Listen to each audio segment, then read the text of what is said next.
Hi guys! Welcome back to another episode of the Storytime Society. I'm your host Jamie and I'm so happy you're here. I'm so glad you're alive. Thank you for joining me for another episode. Thanks for tuning in. Get your drinks and get ready for story time. I have my clear protein here and I'm almost done with it. Needed a little afternoon pick me up. So today's theme is twins, twin drama more so, and we're going to get right into it. The title of the first story is Am I the Asshole for Demanding That My Twin Sister Either Changes Her Lifestyle or Makes Sure Everyone Knows That We're Two Separate People? I, 20 female, have an identical twin sister, Emma. We live together in an apartment while away from home for college. We've always been very similar, not just in appearance, but also in the things that we enjoy, as stereotypical with twins, I guess, except for when it comes to relationships. I'm not interested in relationships at all, not emotional nor physical. Emma is the complete opposite. Ever since we started living here, she's been bringing another random guy or girl, or both, home like every other night. It makes me extremely uncomfortable, but since it's her own life, I don't think I really have any right to judge. Problem is that it's really beginning to affect my own life. Not only do I have to listen to her going at it every time, we have very thin walls, but since we look practically the same and even our names are similar, if her name is Emma, my name would be Amelia, for example, I'm getting attention intended for her as well. She has a reputation with how easy she is to sleep with, and people are approaching me thinking that I'm her. My messages on social media are being filled with all kinds of obscene language and nude photos. When I reply saying I'm going to report them, they get confused because of the good time we had last night. Anytime I meet someone new, they only seem to be talking to me because they think that I'm my sister and want to have some nighttime fun. As a result, I don't have any friends. I got really fed up with it yesterday and I told my sister the way she acts is ruining my life. I told her she either needs to change her lifestyle somehow, make sure whoever she sleeps with won't bother me, and make it clear to everyone that we're not the same. In response, she told me that I need to mind my own business, that I shouldn't be such a prude, and that I could probably use, in her words, some dicking myself. It kind of escalated from there, resulting in me calling her an S word, and it's definitely an asshole thing to say of me, but I lost my cool. Anyway, am I the asshole for demanding my sister to change her way of living or otherwise make sure her interaction with people doesn't affect me? Oh my gosh, that's crazy. And sorry, oh my god, that I wonder if you guys could hear that, but that felt really good. That's so crazy to I thought it was going to be more like she was pretending to be her or something, but that would suck so bad because I mean, unless she goes out of her way to say, "Hey, I'm a twin, by the way, like I'm this girl and that is my sister and we look exactly alike," then yeah, I can see why people would get them confused because obviously like not everyone is going to know that they're twins unless they're like always together, which is also very stereotypical. But I don't think that you're the asshole. I just do think that you could have gone about it in a better way because obviously, yeah, I can understand why you want it to be separate because you want to make friends and you want to have friends. That's 100% understandable. But the obvious thing is here, which she admitted to, is that she called her like names and stuff and was rude about it when it's her sister's decision to be the way that she wants to be, and she has the freedom to sleep with whoever she wants. She has the freedom to sleep with however many people she wants. Like she has that freedom, and I don't feel like she should be judging her for that, but I do understand where it can be like super frustrating for that to happen because that's just like you don't even have a reputation, but you automatically have an assumed reputation because of your sister because they think you're her. But okay, let's see the comments. Okay. This person said, clearly, you and your sister need to stop living together as soon as possible. You don't just have lifestyle differences, you have different values, and you're awfully judgmental towards each other where your values differ. I don't see how you can live comfortably in the same dwelling. I don't think that either of you has to change their ways. What you have to do is find new roommates. There's nothing wrong with the way either of you want to live. It's a personal decision. What's wrong is that each of you wants the other to adopt something far closer to her own way of life, which isn't going to happen. 100%. I agree. Someone also responded to that and said this: I don't understand all the not the asshole judgments. This is clearly an everyone sucks here situation. And then they said, you say you don't really have any right to judge, then stop doing it. Or do you think the slut was a compliment? Someone said, I mean, all the people apart from her sister, OP probably has the biggest right/valid reason to judge. Her sister's decisions are affecting her. It would be different if someone who was unimpacted was judging, but is it right to chastise OP for judging the situation when she herself is bearing the consequences? I think OP realizes her name calling was asshole-ish, but I'm not going to say she's wrong for coming to a conclusion on the situation and asking the sister to make sure her actions don't impact OP. I do think it's time to end the roommate thing, though. Very true, very real. Also, the way I would cry myself to sleep if I had to listen to my sibling get dicking. Like, no thanks. I'm so glad I've never heard like any of my siblings doing the dirty, because I would be so grossed out. But my parents, that's another story, and that is honestly more traumatizing than my siblings. Okay, next story is titled, Am I the asshole for telling my twin sister she will never fit in with us? I, 29 female, have 4 siblings. Mark, 33 male, Josh, 31 male, Eva, 29 female, and Tony, 26 male. Me and Eva are fraternal twins. Our mother was a stay-at-home mom, but she was emotionally absent. Growing up, our father was very hard on us. He wanted his first son to be a doctor, so Mark had to work all the time. He had Josh learn the violin at 4 years old and made him play for hours. Tony had to be a lawyer. I had the chance to be a beautiful kid, and I participated in beauty pageants starting at 3 years old. Eva was free of this because she wasn't beautiful, and my father didn't think a woman could do much anyway. She always had liberty and could do whatever she wanted without pressure on her shoulders. She could have friends, had no care about her grades, and didn't have to work her ass off every day. We're not proud of it, but we tend to exclude her since she was slacking off while we were working so hard. She also was a problematic teen. She skipped class, hung around with a bad crowd, and she drank. She even disappeared for a week without notice when we were 15, stating after that she wanted to get away with her boyfriend for a road trip while I wasn't even allowed to leave the house for a night because my parents wanted to make sure I did my work and would only eat what I was allowed to. Eva would throw tantrums, saying that she was neglected and no one would care if she disappeared. I was enraged with her because she never realized the chance that she had, and we only grew apart from that point. After high school, I went far away and started working as a makeup artist. I eloped at 26 with Eli, 27 male, and never looked back. Last month, our father passed away, and my siblings and I went to the family home for the funeral. We stayed for 3 weeks and reconnected a lot. Mark had a breakdown at 23 from all the pressure and barely recovered. He is now happier, got a job as a tech in a lab, is married, and has 2 little kids. Josh stopped violin and is a drummer and piano teacher, and Tony is a public defender. Eva chose to be a social worker. It was a bit weird with Eva since we hadn't seen each other for years and gave up contact too. She once again tried to dismiss what we went through, saying that she was as abused as us, though that is nowhere near true.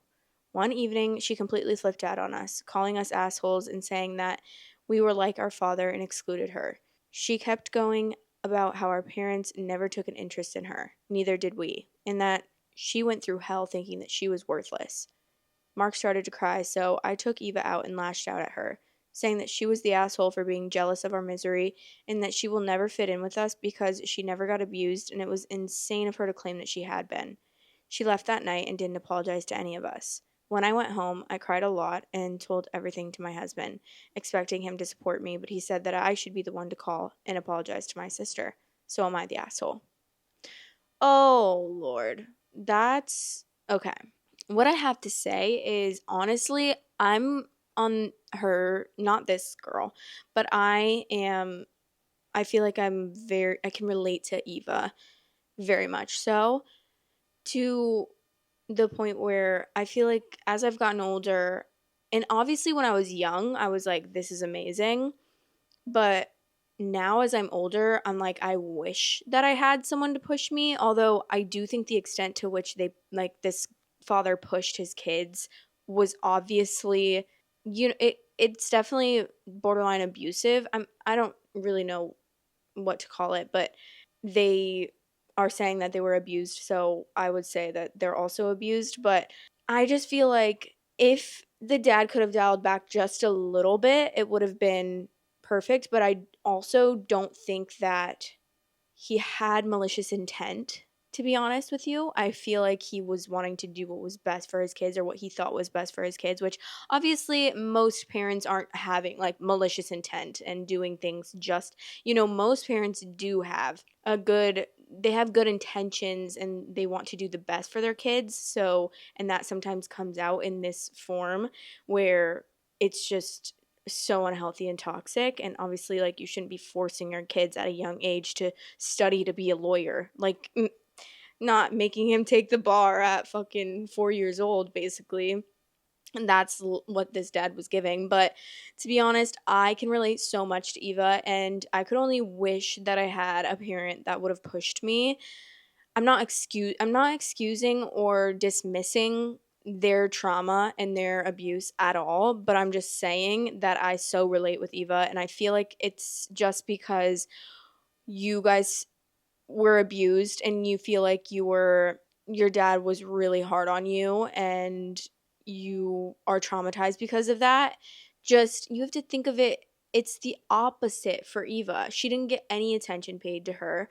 No one pushed her to do anything. While on the other hand, she was watching you three be able to go, so far in life. And or wait, one, two, three, four. You four, I guess. You guys got to be pushed and learn. I don't know how to explain it, but for example, like when I was younger growing up, I had very, very lenient, to the point where, and I love them. Obviously, like, everything's fine, but this was my experience growing up. So I feel bad like saying stuff about my childhood, and I feel like a lot of people do, because my parents are so amazing and I love my parents to death, and I don't think either of them meant any malintent with any, like, the way that they raised me at all. They were doing the best that they could, and I always want to preface with that, because I love my parents and we've never been like on bad terms or anything, and we never will be. Like, I love them. They are both amazing people separately, but I was definitely, and I think me and both of my siblings were pretty neglected, and not in the way that like we weren't getting basic needs met. We were getting our basic needs met, so obviously it could have been worse. But I was like very my siblings and I were very, very far apart in age. So by the time that I was like going through, growing up, my siblings were fully grown basically. And so I didn't feel at the time neglected. I don't think I did a little bit, actually. I definitely did a little. But I think I thought more of it as like, oh, I'm so free. I get to do whatever I want, while all these other kids' parents are making them have a curfew, making them do their homework, making them have responsibilities.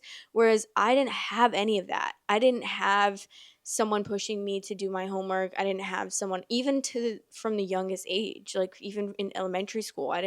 No one pushed me. No one made sure I was getting my homework done. No one taught me how to like have responsibilities. And so that resulted in, I feel like, a lot of having to figure it all out on my own, which I feel like I didn't really even figure out, because I'm a kid. I feel like it's not really my responsibility to figure that out on my own. It's more my parents to teach me those skills, which I don't think that I was taught. So I definitely taught myself, like, starting probably junior year of high school. I finally like figured out, wow, I got to get my shit together.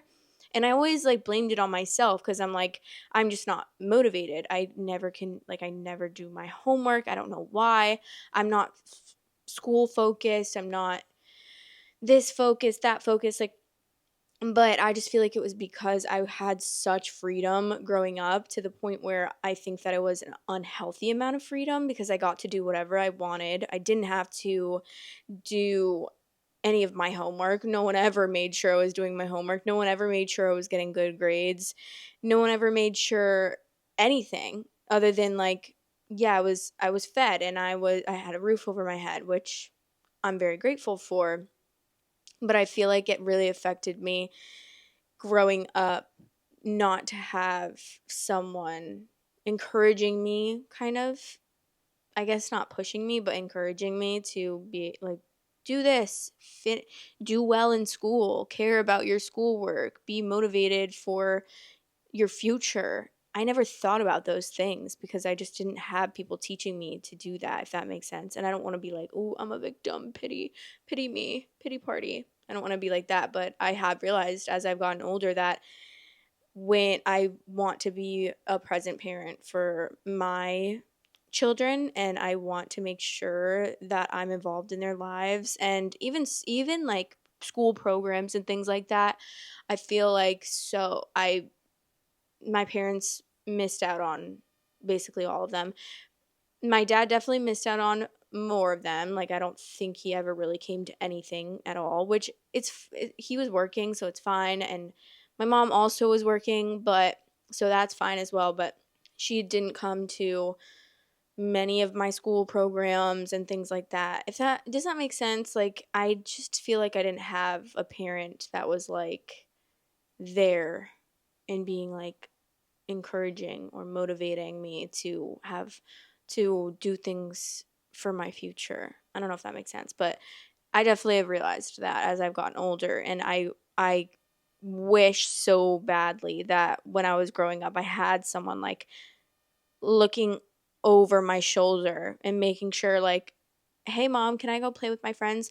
Nope, not until you get your schoolwork done and then you can go play with your friends. It was just, yeah, sure, like, go do whatever. And I got to do whatever, which at the time I thought was amazing. I'm like, oh my god, your family makes you do that, which obviously any little kid is going to be like, ugh, really mom, I just want to play. But as you get older, I think you realize the importance of that, and that's definitely like how I come to realize that. But I feel like I have a lot of denial with things like that and things from my childhood, just because I never want I don't ever want to make my parents out to be bad people or bad parents, because I just love my parents. But yeah, there were things, and I don't want to like dismiss myself and my own feelings from growing up just because I want to protect my parents. You know what I mean? I feel like you can be amazing people and you can also have made mistakes and not done the best parenting. But obviously, everyone's trying their best with what they have. So, okay. Anyways, someone said, your sister disappeared at 15 for a week and no one noticed. This is severely abusive. Not that it's a competition, but it sounds like your strict father focused on kids he felt worthy and ignored her because, well, what's the message any kid would get from this behavior? That she's worthless. Nothing, not worth the effort, invisible. You and your siblings may have felt the pressure to succeed, but she was ignored entirely. This isn't an enviable position in the family. It's horrendous. You and your siblings are continuing to abuse her by minimizing her abuse and alienating her. If you didn't admire your father, then stop replicating his behavior. That's honestly very well put. And the consensus here is that this person is the asshole, which I definitely agree with. And I don't, also, it's so crazy to me to take that out on your sister as if she's the one who was pushing you or forcing you to do all of this stuff. She was also being abused and like traumatized at the same time, just in an opposite way as you, but that doesn't mean that her hurt was any worse. If anything, like, you're see, I don't want to dismiss, and that's like one thing that I'm trying not to do, but I feel like from my point of view, if anything, you're lucky that you got to have a father that paid attention to you and pushed you and motivated you, although he could have definitely done it in a better way, in a more healthy way. But like, I don't know. Okay, let's keep reading comments. Someone said, Eva sure as hell was abused. She was just abused in a different way. She told you she was neglected, but you didn't seem to listen. Neglect is abuse too. You excluding her because you don't understand that and then dismissing her feelings. Yes, you're the asshole. Your husband is right. Call her and apologize. And then someone responded, I think this is my first post with 3 golden children and 1 invisible child. 4 golden children, OP and her 3 brothers. And the invisible child isn't even the middle one. She's the ugly twin, so very spare parts to this gross family. I don't think any of them are golden. They are all abused. And someone said there's a common misconception that golden children aren't being abused because they're the favorites.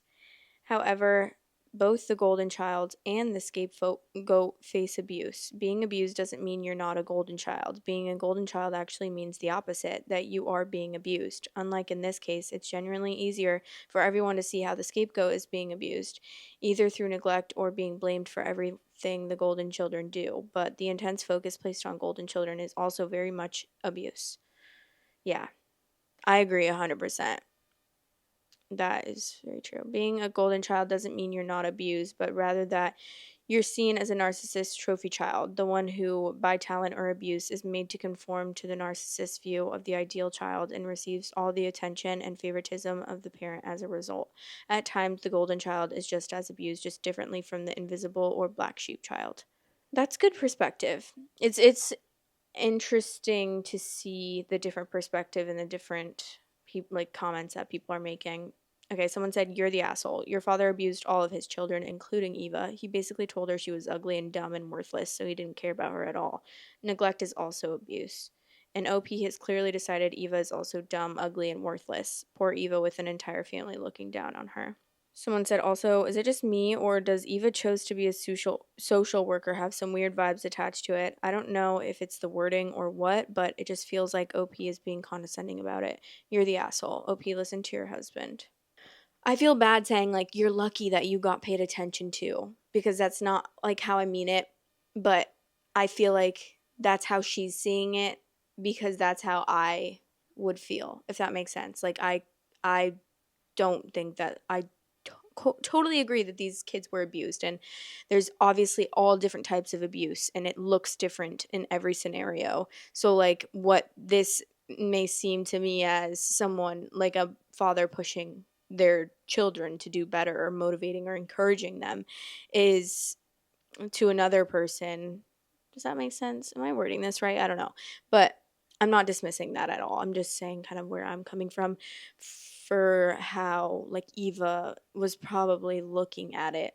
And this person, OP, needs to take like a step in her shoes for a second and realize that this is also abuse, because Eva's probably seeing it as like, you guys weren't abused, like you guys got all the attention, you guys got all the pushing, the motivation, the encouragement from dad, like they cared about you, they paid attention to you. Whereas the other siblings are like, you weren't abused, you got to do whatever you want, no one was pushing you, no one was looking over your shoulder, no one was forcing you to do things, like, you know what I mean? So there's that like back and forth of them looking at each other like, you got the attention, lucky you, or you didn't get the attention, you got to freedom, lucky you, if that makes sense. I don't know. Okay. So, yeah. But I just want to make sure that I like include that because I don't ever want to dismiss anyone's abuse, especially not especially, just period. I don't want to ever dismiss anyone's abuse because it's a serious topic and I know that it can look different for everyone, and obviously like putting that type of I can't think of the word, like stereotype on it saying like you got paid attention to is like the problem. So I'm trying to say that I wasn't trying to say that, but that was just like how I was trying to put into perspective Eva's point of view, if that makes sense. But anyways, sorry, not all the explaining. Calm down. Okay. Next story title is, "Am I the asshole for refusing to attend my twin brother's wedding? I, 21 male, first started dating my now ex-girlfriend, 21 female, when we were both 16. However, we made the decision to break up before heading off to college. When we were 18, I decided to go a few hours away while she decided to stay local. Also note that my girlfriend was very close with my family, so this was hard on my family as well. When returning home from my first year of college, my brother surprised me with the news that he had been dating a girl for over 6 months now. Only problem was, it was my ex-girlfriend. I was obviously pissed, and my brother understood, but made it clear he had no intention of breaking up with her. Eventually, we came to the agreement that we would continue our relationship if he never mentioned her to me or made us interact. He happily agreed to those terms. However, recently, my brother surprised me with the news that the two of them are now engaged, and he wants me to be his best man. I told him absolutely not. He and I agreed from the beginning that I would not have to attend any event where my ex would be there. My whole family is calling me selfish and telling me I can suck it up for one night, but I just don't feel comfortable being the best man at my ex's wedding. Am I the asshole for refusing to go to the wedding and be his best man? For clarification, yes, we are identical twins. Okay, weirdo. That girl is weird. Sorry. I mean, no, you're weird. You're weird. Why are you gonna date a twin brother of your ex? Like, that's strange to me. That seems like I don't know. That seems like when someone would try to like replace their I don't know, their like dead partner with someone that looked like them and acted like them and then kind of just like made them live through that, or even like their kid, if that makes sense. I don't know. That's just very strange to me. That is not just, there's so many people in the world. You can't find a different guy to date. You have to date this man's identical twin brother. Um, yeah, I mean, you can stick to your guns. Those were your boundaries you set in place, and you don't need to change them just because the circumstances are different now and they're getting married or whatever. Like, that's how you felt, and that's still how you feel.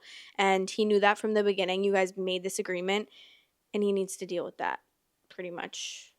Okay, let's read some comments.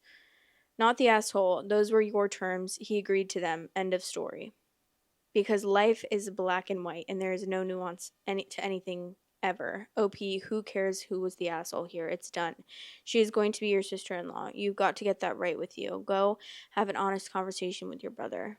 And then someone said, a person's personal boundaries are black and white. They are also fixed in place, and in this case, they aren't absurd or crazy. When this girl became so attached to OP's family that after over a year of dating OP, she started dating his identical twin. That's fine for her and the brother, but it's not fine for OP, and that's okay. If this is the hill he wants to die on, more power to him, as long as he knows that his relationship with his family may suffer. His family doesn't respect his boundaries. They see her as a surrogate daughter, and OP sees her as an ex from a very formative time in his life that they want to force him to be around forever, and the family doesn't get it. So it's up to each individual to what they do and what they feel comfortable doing. I agree 100%. Okay, we're going to read this next long one, or this next long comment. This person responded to this conversation and said, I don't think boundaries are fixed in place nor black and white. I think boundaries grow, change, appear, and disappear, and change color as we mature and gain more life experiences. They also change depending on the person and how they've changed over time, also. Hard boundaries that I had at 18 were laughable to me at 30. Some boundaries I have now that I'm in my 40s hadn't even crossed my mind in my 30s, and a few people that I used to be so close with in my 30s have changed enough that I've cut them off completely. Given how very young they all were when the OP and X broke up, it seems immature not to revisit the situation and reassess the boundaries. All three of them have changed dramatically in the past 3 years as they've matured and grown in life experiences, and what seemed so life changing at 18 probably really isn't anymore. Is OP going to always hold an eternal flame for his high school sweetheart, never get married nor move on, pining for the day when the ex leaves his twin and returns based only on a relationship that only lasted 2 years when they were still in high school? Feels like more of a struggle than a boundary at this point. That being said, I agree with everything else you said. If the OP still feels this strongly, of course, he's welcome to hold the line, but he also needs to realize that the consequences is he's going to be separating himself from the family more and more. Of course, he can want to die on this hill, but it will be cold comfort when he's 40, married with 3 kids, and still not invited to family holidays, weddings, school events, and graduations. Okay. I don't like how this was. I understand what this person's trying to say, but I feel like it was covered up by like language trying to be, I don't know what to call it, but it bothers me because the way that he is kind of, I don't know, it's kind of condescending to me, to be honest, this whole comment as a whole, because you don't just like say, I'm going to have a meeting with myself and reassess this situation. What do you mean? Like, if he feels this way, or like he's recognizing that he's feeling this way, he still feels this way. He doesn't need to sit himself down and have a meeting with the head captain in his head. Like, he doesn't need to go in there and organize files and be like, okay, how do I feel? Let's reassess these boundaries really quickly. You know what I mean? It's like, I think he doesn't want to go to the wedding, so that therefore that shows that he still has those boundaries in place. And also, no one ever said that he wasn't over this girl. It's more about the betrayal from the brother and the twin brother at that. Like, for that matter, I feel like you have a different type of bond when you're a twin. So you wouldn't expect that kind of betrayal from a brother, let alone a twin brother. And that's something that is not the easiest to get over. And I feel like you wouldn't understand unless you were put in that situation yourself. So judging this person, saying that if he's going to keep the same boundaries he had 3 years ago, like, that's immature of you. I think that's a little bit, I don't know. I think that's a little judgmental to me. And that's just silly to me. Okay? This person said it's likely has nothing to do with him not moving on from his ex, but the fact that his brother and longtime ex-girlfriend started dating within the year of them breaking up. Honestly, it's disgusting what they did, and OP is right for not wanting to be involved in a relationship based on such a huge betrayal to him. Exactly. It doesn't even matter. Like, it doesn't matter if he... I don't even know what I'm trying to say. Sorry, I keep losing my train of thought all of a sudden, but I completely agree. I don't think that he needs to change his situation ever. I think this is such a huge thing. And even if you were, this is what I was going to say, it doesn't even matter if they were young at the time that it happened. That's a huge betrayal. And like, it's okay to not want someone in your life because of something like that. And if you so happen to change your mind in the future, okay, but you shouldn't be expected to. And I would feel the same way. If my sister started dating my ex, I would probably hate her forever. And also, even if I did end up forgiving her, I think our relationship would never feel the same or be the same. You know? I just feel like people are being silly. This person said, this is about OP's boundaries, which for now are very black and white and fixed in place. Clearly, he's still hurt that his ex started sleeping with his identical twin brother within a year of their separation and then getting engaged with a couple years after that. And the family thinking nothing was wrong with the brother's actions or their acceptance/avoidance of the true situation. It doesn't matter if other people, particularly much older other people, believe boundaries change as people grow and so forth. Right now, for him, it's a fixed point. The kid is hurt. Thank you. That's like what I was trying to say, honestly. Like, you don't need to reassess your boundaries. I mean, I understand thinking, but thinking that, or the way that he's saying it, I feel like is just, I don't know. I feel like the way he's saying that is just like kind of silly because obviously, yeah, your boundaries change over time, but that just comes naturally in your head. And things that you feel like you weren't okay with once you were younger, you become okay with when you grow older, but that's just something that changes and then your boundaries change and you recognize that. But it's not like every 2 months you need to sit down with yourself and be like, okay, these are my boundaries for the past couple of years. What can I change? What do I need to? I'm over this boundary. You know what I mean? It's just, it sounds silly to me, but maybe I'm looking or thinking too deeply into that comment. I don't know why it bothered me so much, but it's just funny the way that he worded that. That is the end of the Storytime segment. We're going to move on to the advice segment. If you ever want unprofessional advice from me, the link is below. It's a Google form. It's completely anonymous, so fill it out and give me as much detail as possible. This question goes as follows. Hi, I'm a 17-year-old junior in high school. I've never really been able to keep friends for long because I've always moved schools, which has made it hard to maintain lasting friendships. I moved to a new state last year and made a friend named Sophie. I really tried to get close to her because we're both from the same country and it's rare to find immigrants from our country in the US. She opened up to me right away, sharing her trauma, past friendships, and deepest secrets. However, there were red flags from the start. She was overly possessive and got jealous whenever I talked to other friends. She would reveal my secrets or try to embarrass me in front of groups. For example, when I had multiple tests and tournaments on the same day, I didn't have enough time to study for my Chinese test, so I cheated. She found out and constantly brought it up, saying it went against her morals and even yelled at me about it all day. At the tournament, she brought it up in front of all of our teammates, which was humiliating. We often got into yelling matches, and she'd get mad but refused to tell me what the issue was, leaving me confused for weeks. Over the last 6 months, our friendship completely fell apart. She stopped answering my calls, responded to texts days later, canceled plans, and gave me no time or attention. She also replaced me with another girl in our class. At the start of the new year, I made a resolution to cut off people who didn't value me, so I removed her from social media, texted her I'm done, and then blocked her. However, now that we're back from break, things feel awkward. There are only 13 people in our Chinese class, and she sits right behind me. We ignore each other most of the time, but we still talk occasionally during class, and I even laugh with her sometimes. We're not friends anymore, but I've never experienced a friendship breakup like this before because I used to change schools so often. How do I handle this situation? Is this how normal friendship breakups go? Did I do the right thing? How do I build close friendships with people who care for me as much as I care for them? I haven't had many friends so far in my life, and I really want to understand what healthy close friendships are like. I think the first thing is that you realized that this was an unhealthy relationship and you cut it off, which I think that's a great way to gauge if you know what a healthy relationship or a healthy friendship is. And clearly, you knew that wasn't a healthy friendship. So I think that's a great step towards being in healthy friendships.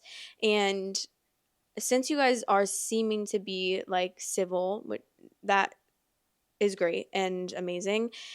And I think that you can continue to just be civil with her and she can just be a classmate. And, you can keep sometimes talking to each other occasionally and laughing with her occasionally. And you can also just keep ignoring her as much as you want to. And that's okay.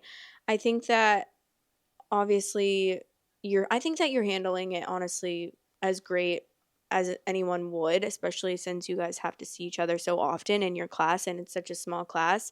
But I would just be kind and just I think that yeah, I think being kind and just not going out of your way to be kind or anything, but just be civil with her, like just be amicable. She's in your class and you're going to have to see her, so when you do see her, you can be kind and say hi or whatever you're comfortable with and respond to whatever you're comfortable with in class. But I think that you definitely made the right decision by being done with that friendship and ending that friendship because it seems like it was a very toxic friendship and that she needs to grow a little bit more before having a healthy lasting friendship. So she's probably not the person that you want to have a lasting friendship with because of the way that she treated you. So I'm glad that you recognize that. And I would say when you're 17, like it's such I don't know how it feels to be moving schools a lot because I was in the same school district for my entire growing up until I was 18. So I knew a lot of the people around me, but I feel like high school and like your age is such a people are so open to making friends and it's so much easier to make friends at that age, honestly, because as you get older, you realize like it gets harder to make friends because you're just not around as many people your age and stuff.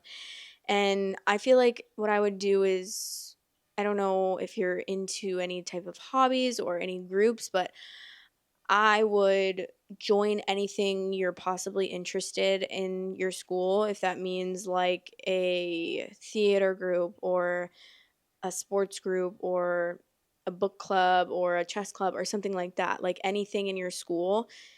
You That's an easy way to make friends because you're bound to see each other very often and scheduled times.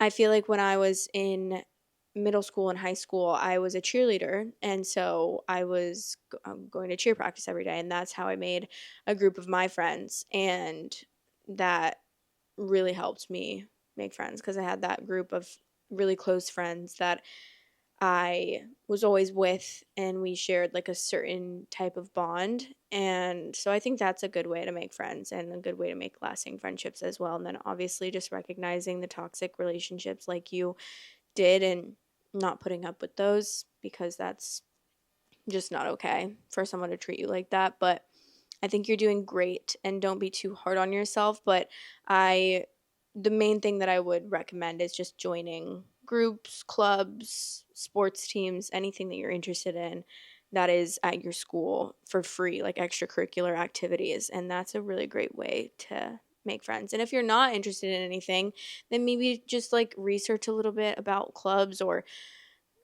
like extracurricular activities in your school or sports that you could possibly try out. Because when I was in high school, I was trying out everything. I was mainly a cheerleader because that was like what I grew up doing, and like I grew up doing gymnastics and tumbling and whatnot. But I also did diving.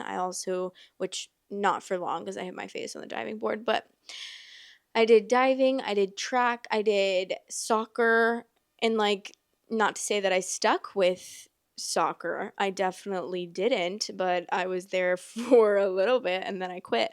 And then same with track. I did like a season of track, and then towards the end of the season I quit because I just didn't want to do it anymore, but I made friends in all of those sports. So, I would highly suggest that.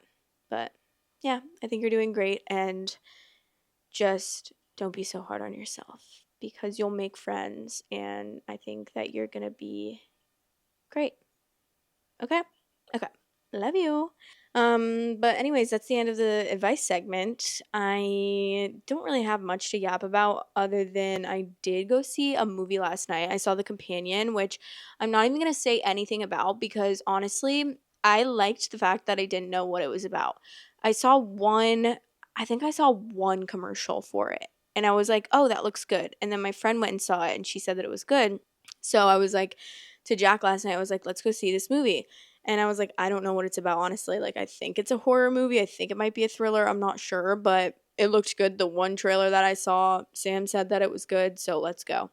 And I liked it because it was a surprise about what the theme of the movie was about, if that makes sense. So I recommend it if you like horror/thriller movies.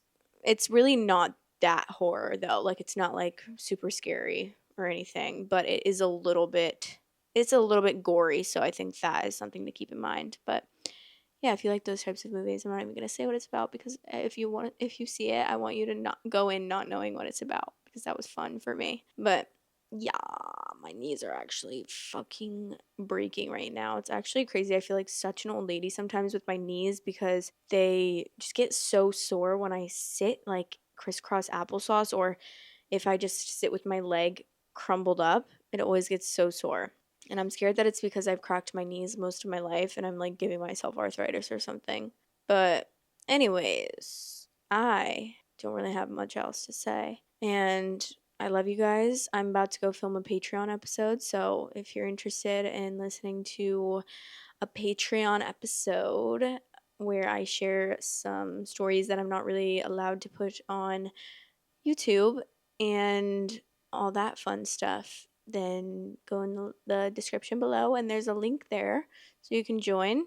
If you haven't already, press the subscribe button, the like button, and please leave a comment down below. Let me know what you thought about the stories that we talked about today, or if you have any advice for the advice segment. It's always nice to hear other people's perspectives, especially your guys's, because I trust you guys. But yeah, I love you guys, and I'll talk to you in the next episode. Bye.